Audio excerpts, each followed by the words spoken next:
Hi ಎಲ್ಲರಿಗೂ ನಮಸ್ಕಾರ friends. ನೀವು ಪೇಟಿಎಂ ಯೂಸ್ ಮಾಡ್ತಾ ಇದ್ರೆ ಅಥವಾ ಯೂಸ್ ಮಾಡಬೇಕು ಅಂತ ಯೋಚನೆ ಮಾಡ್ತಾ ಇದ್ರೆ ಸ್ವಲ್ಪ ವೇಟ್ ಮಾಡಿ. RBI ಪೇಟಿಎಂ ಮೇಲೆ ಒಂದು ಸ್ಟ್ರಿಕ್ಟ್ ಆಗಿ ಆಕ್ಷನ್ ತಂದಿದೆ. ಇದರ ಪರಿಣಾಮ ಆಲ್ರೆಡಿ ಜನಗಳ ಮೇಲೆ ಆಗ್ತಾ ಇದೆ. ಹೌದು, ಆಲ್ರೆಡಿ ಇದ್ರ ಬಗ್ಗೆ ನ್ಯೂಸ್ ಕೂಡ ಕೇಳಿರಬೇಕು. ಇನ್ನು ರಿಸರ್ವ್ ಬ್ಯಾಂಕ್ ಏನಿದೆ ಈ ಪೇಟಿಎಂ ಮೇಲೆ ಯಾವ್ದು ಡಿಸಿಷನ್ ತಗೋದಿದೆ ಅಂತ ಈ ವಿಡಿಯೋದಲ್ಲಿ ಹೇಳ್ತೀನಿ. ಇನ್ನು ಕ್ಲಿಯರ್ ಆಗಿ ಹೇಳ್ಬೇಕಂದ್ರೆ ಪೇಟಿಎಂ ಬಂದ್ ಆಗ್ತಾ ಇಲ್ಲ. ಪೇಟಿಎಂ ಆದಂತ ಇನ್ನೊಂದು ಸರ್ವಿಸ್ ಏನಿದೆ ಅಂದ್ರೆ ಪೇಟಿಎಂ ಪೇಮೆಂಟ್ ಬ್ಯಾಂಕ್ಸ್ ಅದು ಬಂದ್ ಆಗ್ತಾ ಇದೆ. ಅಂದ್ರೆ ನೀವು ಅದರ್ ಕಂಪನಿಯಲ್ಲಿ ನೋಡಿದ್ರೆ ಸ್ಪೆಷಲಿ ಜಿಯೋ ಅಲ್ಲಿ ಆಗಿರ್ಬೋದು, ಜಿಯೋ ಅಲ್ಲಿ ಕೂಡ ಜಿಯೋ ಪೇಮೆಂಟ್ ಬ್ಯಾಂಕ್ಸ್ ಅಂತ ಇದೆ. ಏರ್ಟೆಲ್ ಅಲ್ಲಿ ಕೂಡ ಏರ್ಟೆಲ್ ಪೇಮೆಂಟ್ ಬ್ಯಾಂಕ್ಸ್ ಅಂತ ಇದೆ. ಹೌದು, ಪೇಟಿಎಂ ಅಲ್ಲಿ ಕೂಡ ಇದೆ ಅಂತ ಒಂದು ಕೆಲವೊಂದು ಸರ್ವಿಸಸ್ ಇದಾವೆ. ಅಂದ್ರೆ ಇದರಲ್ಲಿ ಪೇಟಿಎಂ ಪೇಮೆಂಟ್ ಬ್ಯಾಂಕ್ಸ್ ಅಂತ ಒಂದು ಸರ್ವಿಸ್ ಬರುತ್ತೆ. ಆ ಸರ್ವಿಸ್ ನ ಇಲ್ಲಿ ಬಂಧನ ಮಾಡ್ತಾ ಇದ್ರೆ, ಪೇಟಿಎಂ ನ ಇಲ್ಲಿ ಬಂಧನ ಮಾಡ್ತಾ ಇಲ್ಲ. ಅಂದ್ರೆ ನಾರ್ಮಲ್ ಆಗಿ ನೀವು ಯಾವ ತರ ಪೇಟಿಎಂ ನ ಯೂಸ್ ಮಾಡ್ತಾ ಇದ್ರಿ ಅದೇ ತರ ನೀವು ಇಲ್ಲಿ ಯೂಸ್ ಮಾಡಬಹುದು. ಆದ್ರೆ ಇಲ್ಲಿ ಬಂದ್ ಆಗ್ತಾ ಇರೋದು ಅಂದ್ರೆ ಪೇಟಿಎಂ ಪೇಮೆಂಟ್ ಬ್ಯಾಂಕ್ ಏನಿದೆ ಇಲ್ಲಿ ಬಂದ್ ಆಗ್ತಾ ಇದೆ. ಅಂದ್ರೆ ನೀವು ನಾರ್ಮಲ್ ಆಗಿ ಹಣ ಕಳಿಸ್ತಾ ಇದ್ರಿ ಅಥವಾ ರಿಚಾರ್ಜ್ ಮಾಡ್ತಾ ಇದ್ರಿ ಅಥವಾ ನೀವು ಮೂವಿ ಟಿಕೆಟ್ ಬುಕ್ ಮಾಡ್ತಾ ಇದ್ರಿ, ಹೋಟೆಲ್ಗೆ ಹೋದಾಗ ನೀವು ಯಾವ ತರ ಪೇಔಟ್ ಮಾಡ್ತಾ ಇದ್ರಿ ಅದೇ ತರ ನಾರ್ಮಲ್ ಆಗಿ ನೀವು ಇದನ್ನ ಯೂಸ್ ಮಾಡಬಹುದು. ಆದ್ರೆ ಪೇಟಿಎಂ ನ ಬಂದ್ ಆಗ್ತಾ ಇಲ್ಲ. ಪೇಟಿಎಂ ಆದಂತ ಇನ್ನೊಂದು ಸರ್ವಿಸ್ ಇದೆ ಪೇಟಿಎಂ ಪೇಮೆಂಟ್ ಬ್ಯಾಂಕ್ಸ್ ಅಂತ. ಆ ಸರ್ವಿಸ್ ಇಲ್ಲಿ ಬಂದ್ ಆಗ್ತಾ ಇದೆ. ಇದು ಯಾವಾಗ ಬಂದ್ ಆಗ್ತಾ ಇದೆ ಅಂದ್ರೆ ಫೆಬ್ರವರಿ 29ನೇ ತಾರೀಕಿಗೆ ಏನಿದೆ ಅದು ಬಂದ್ ಆಗ್ತಾ ಇದೆ. ಹೌದು, ಇದು ಲಾಸ್ಟ್ ಡೇಟ್ ಅಂತಾನೆ ಹೇಳ್ಬೋದು. ಆಲ್ರೆಡಿ ಇದ್ರ ಬಗ್ಗೆ ನಾನು ವಿಡಿಯೋ ಕೂಡ ಮಾಡಿದೀನಿ. ಆ ವಿಡಿಯೋ ಲಿಂಕ್ ಏನಿದೆ ಡಿಸ್ಕ್ರಿಪ್ಷನ್ ಅಥವಾ ಐ ಬಟನ್ ಅಲ್ಲಿ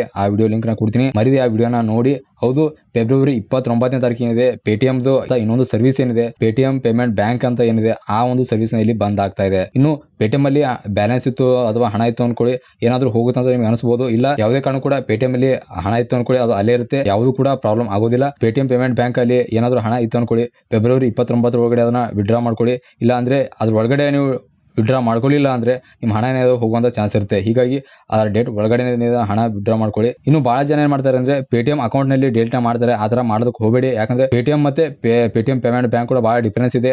ಯಾವುದೇ ಕಾರಣ ಕೂಡ ನಿಮ್ದು ಪೇಟಿಎಂ ಅಕೌಂಟ್ ನ ಡೆಲಿಟ್ ಮಾಡೋದಕ್ಕೆ ಹೋಗಬೇಡಿ. ಅದಕ್ಕೂ ಯಾವುದೇ ಸಂಬಂಧ ಇಲ್ಲ. ಇನ್ನು ನಾರ್ಮಲ್ ಆಗಿ ನೀವು ಇನ್ನು ಫೆಬ್ರವರಿ 29ರಿಂದ ಪೇಟಿಎಂ ಪೇಮೆಂಟ್ ಬ್ಯಾಂಕ್ ಏನಾದ್ರೆ ಕಂಪ್ಲೀಟ್ ಆಗಿ ಒಂದು ಶಟ್ ಡೌನ್ ಆಗುತ್ತೆ. ಅಲ್ಲಿ ಯಾವುದೇ ಕಾರಣ ಕೂಡ ನೀವು ಹಣ ಹಾಕೋಕ್ಕೂ ಆಗಲ್ಲ, ಹಣ ವಾಪಸ್ ತಗೋಕ್ಕೂ ಆಗಲ್ಲ. ಹೀಗಾಗಿ ಏನಾದರೂ ಇದರಲ್ಲಿ ಅಮೌಂಟ್ ಇತ್ತು ಅನ್ಕೊಳ್ಳಿ, ಫೆಬ್ರವರಿ 29 ಒಳಗಡೆ ಏನಿದೆ ನೀವು ಇಲ್ಲಿ ಹಣನ ಕಂಪ್ಲೀಟ್ ಆಗಿ ಟ್ರಾನ್ಸ್ಫರ್ ಮಾಡ್ಕೊಳ್ಳಿ. ಯಾಕಂದ್ರೆ ಈಗ ಆಫೀಸಿಯಲಿ RBI ಏನಿದೆ ತುಂಬಾ ಸ್ಟ್ರಿಕ್ಟ್ ಆಗಿ ಒಂದು ಆಕ್ಷನ್ ತೊಗೊಂಡಿದೆ. ಆಲ್ರೆಡಿ ಇದ್ರ ನ್ಯೂಸ್ ಕೂಡ ನೀವು ಕೇಳಿರಬೇಕು. ಹೌದು, ಯಾಕಂದ್ರೆ ಫೆಬ್ರವರಿ 29ರಿಂದ ಇಲ್ಲಿ ಯಾವುದೇ ಅಂತ ಒಂದು ಸರ್ವಿಸ್ ಏನಿದೆ specially Paytm payment bank service ಏನಿದೆ ಫೆಬ್ರವರಿ 29ರಿಂದ ಕಂಪ್ಲೀಟ್ ಆಗಿ ಒಂದು ಬಂದ್ ಆಗುತ್ತೆ. ಅದರಲ್ಲಿ ಯಾವುದೇ ಬ್ಯಾಲೆನ್ಸ್ ಆಗಿರ್ಬೋದು, ಹಾಕೋದಾಗಿರ್ಬೋದು ಅಥವಾ ಹಣ ವಿಡ್ರಾ ಮಾಡೋದಾಗಿರ್ಬೋದು, ಯಾವುದೇ ಕಾರಣ ಕೂಡ ಆ ಆಕ್ಟಿವಿಟಿ ಆಗೋದಿಲ್ಲ. ಹೀಗಾಗಿ ನೀವು 29 ಒಳಗಡೆ ಕಂಪ್ಲೀಟ್ ಆಗಿ ನೀವು ಅದನ್ನ ಪ್ರೊಸೆಸ್ನ ಮಾಡ್ಕೊಳ್ಳಿ. ಹೌದು, ಇದೇ ತರ ವಿಡಿಯೋಸ್ಗೋಸ್ಕರ ಮರಿ ನಮ್ಮ ಚಾನಲ್ಗೆ ಸಬ್ಸ್ಕ್ರೈಬ್ ಮಾಡಿ. ಆದಷ್ಟು ಎಷ್ಟಾಗುತ್ತೋ ಅಷ್ಟು ವಿಡಿಯೋನ ನಿಮ್ಮ ಫ್ರೆಂಡ್ಸ್ಗೆ ಶೇರ್ ಮಾಡಿ, ಅವ್ರಿಗೂ ಕೂಡ ಇದ್ರ ಬಗ್ಗೆ ಗೊತ್ತಾಗಲಿ. ಇದೇ ತರ ವಿಡಿಯೋಸ್ಗೋಸ್ಕರ ನಮ್ಮ ಚಾನಲ್ಗೆ ಸಬ್ಸ್ಕ್ರೈಬ್ ಮಾಡಿ. ನಮಸ್ಕಾರ.